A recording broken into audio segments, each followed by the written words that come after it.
Thank you. Thank you all.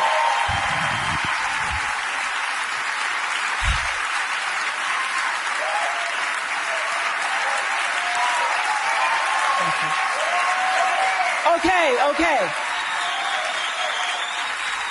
Thank you, Reese.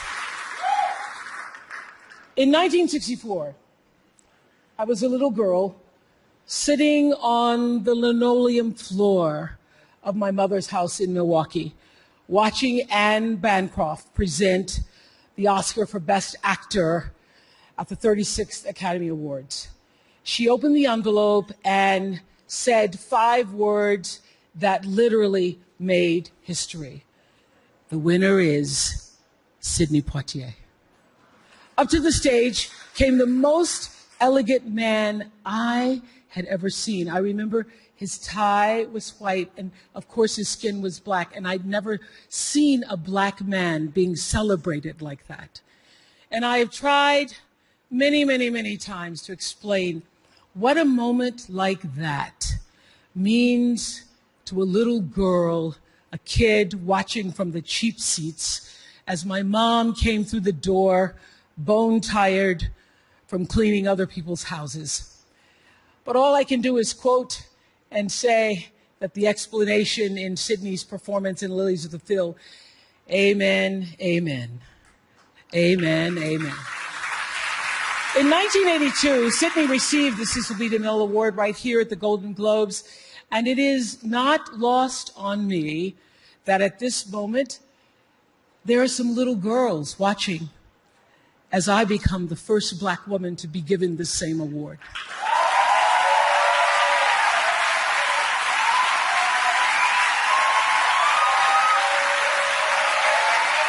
It is an honor. It is an honor, and it is a privilege to share the evening with all of them, and also with the incredible men and women who've inspired me, who've challenged me, who've sustained me, and made my journey to this stage possible. Dennis Swanson, who took a chance on me for AM Chicago. Quincy Jones, who saw me on that show and said to Steven Spielberg, yes, she is Sophia in The Color Purple. Gail, who's been the definition of what a friend is, and Stedman, who's been my rock, just a few to name. I'd like to thank the Hollywood Foreign Press Association, because we all know that the press is under siege these days. But we also know that it is the insatiable dedication to uncovering the absolute truth that keeps us from turning a blind eye to corruption and to injustice,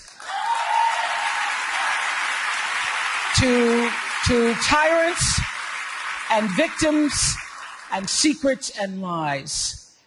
I want to say that I value the press more than ever before as we try to navigate these complicated times, which brings me to this. What I know for sure is that speaking your truth is the most powerful tool we all have. And I'm especially proud and inspired by all the women who have felt strong enough and empowered enough to speak up and share their personal stories. Each of us in this room are celebrated because of the stories that we tell. And this year, we became the story. But it's not just a story affecting the entertainment industry. It's one that transcends any culture, geography, race, religion, politics, or workplace. So I want tonight to express gratitude to all the women who have endured years of abuse and assault because they, like my mother, had children to feed and bills to pay and dreams to pursue.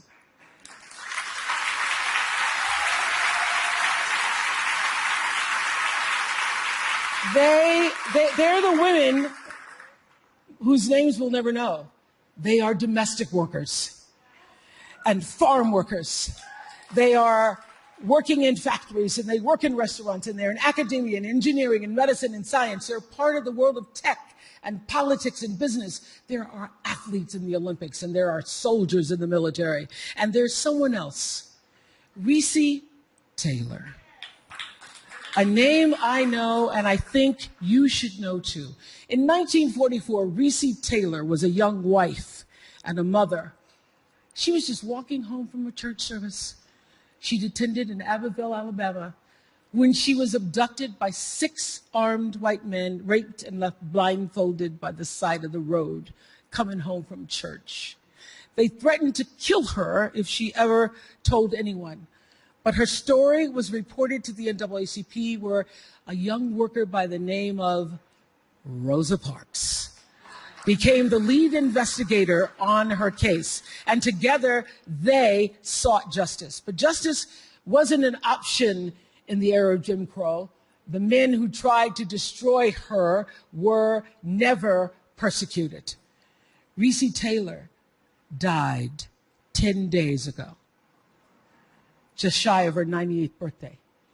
She lived, as we all have lived, too many years in a culture broken by brutally powerful men.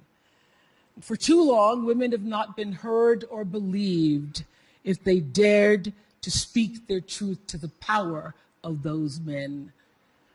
But their time is up.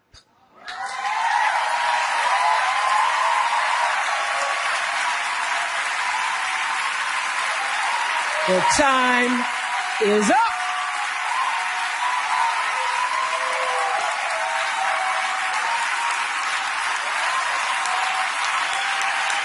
Their time is up. And I just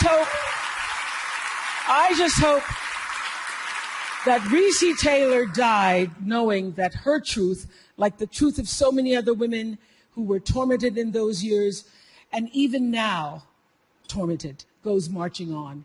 It was somewhere in Rosa Parks' heart almost 11 years later when she made the decision to stay seated on that bus in Montgomery. And it's here with every woman who chooses to say, "Me too." And every man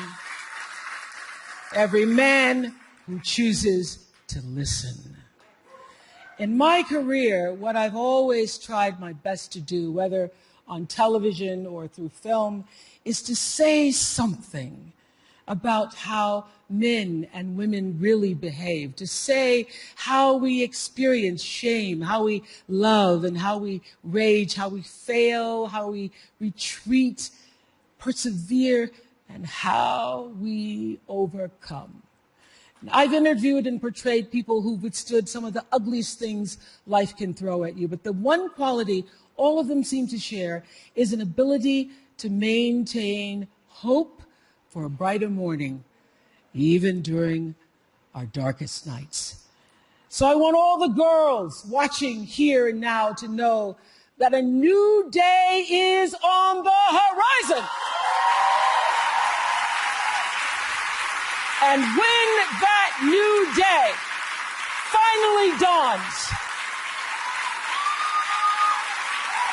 it will be because of a lot of magnificent women, many of whom are right here in this room tonight, and some pretty phenomenal men fighting hard to make sure that they become the leaders who take us to the time when nobody ever has to say, "Me too," again.